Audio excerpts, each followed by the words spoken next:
You've probably heard that you should take the club away in one piece. Certainly I did when I first started playing golf, and I suspect that a lot of you have too. It created a lot of tension in the system, and I want to talk today about how you can still have the appearance of that movement, but not have the tension with it. Hi, my name's Peter Knight. I've created this channel, Peter Knight Golf, to help you become the best golfer you possibly can be. Each week I produce a video which I've designed to help the majority of you. Not every video helps everybody, but if you watch through more than 200 videos, don't watch them all at once, then I'm sure that you'll find something that's going to help your golf a lot. When I first started playing golf, the best golfers of the day were, well, probably the best was Jack Nicklaus. Maybe he's the best of all time. One of the things that he advocated was this idea of the one-piece takeaway. Now, of course, he wasn't the only one. That was what I was taught. It was what all my contemporaries were taught, probably most golfers in the world. There's always been a trend to follow what the best golfers in the world do from a technical standpoint.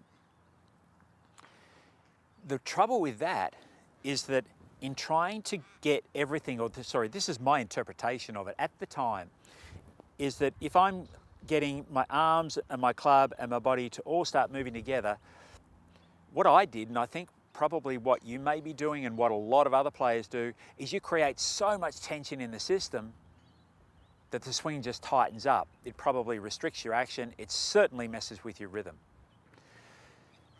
We can still have that one-piece takeaway, or let's call it a modern version of it. The club is so light, it takes very little effort to actually get the club swinging. And once it starts to swing, its momentum means that the club feels even lighter. So it doesn't take effort. It doesn't take stress in your system or tension in your muscles to get that club to go back freely. When I start my backswing, I can keep my wrists quite light. All I'm doing is I'm taking up the weight of the club at the start so I can still stay quite light, and my upper body can start to move, and then the club and my arms appear to go back in one piece. The difference though is that there's no tension in the system now. So when I start my backswing, I might do like a body scan, and this is probably good advice for you. Do a bit of a body scan. Are you holding tension anywhere in your body? If you are, let it go. And then from there, just get your upper body to start to move, and the club will sort of almost be dragged back nice and softly.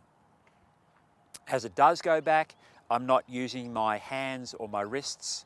So when I set myself up, as I begin the backswing, there's really been no change in the movement with my hands and my arms as I've gone back. Because my body's turned, the club face has appeared to open, and you can see more of the back of my hand here, but I haven't rotated my hands one way or the other. I haven't manipulated the path of the club back one way or the other. All I've done is just softly allowed the movement to go back. So let's get that modern, soft, one-piece takeaway working. When you do that, it's also easier to get the swing moving correctly in sequence, and you'll find that your shots are going to be a whole lot better, especially without all that tension in your swing. So if you've got thoughts of that one-piece takeaway being that tight action, go with this.